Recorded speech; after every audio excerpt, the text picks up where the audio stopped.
বন্ধুরা, শাশুড়ি বৌমা রান্নাঘরে সবাইকে স্বাগত জানিয়ে আজকে আমি শুরু করছি রান্না। আজকে আমি ঝুরঝুরে আলু ভাজা করব। তার জন্য আমি আলু ভাজা ঝুরি ঝুরি করে কেটে নিয়েছি।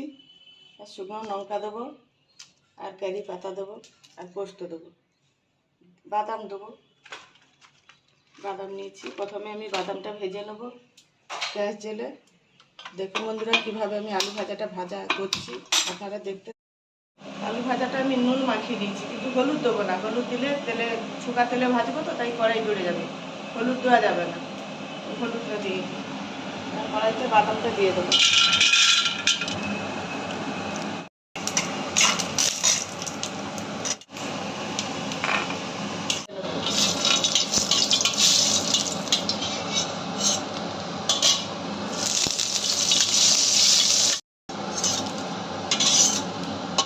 ভাজার জন্য তেল দেবো, একটু বেশি করে তেল দেবো, যেহেতু শুকা তেলে করবো তাই আমি বেশি তেল দেবো।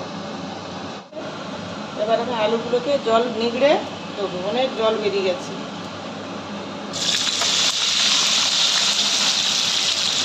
দেখুন বন্ধুরা, লাল লাল করে এই যে ভাজা দুপুরে আলু ভাজা হয়ে গেছে। এবার আমি তুলে নেবো।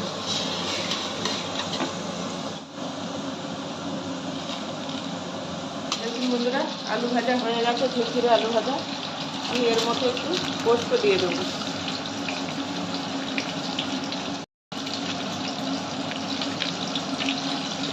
এর উপরে বাদাম দেবো।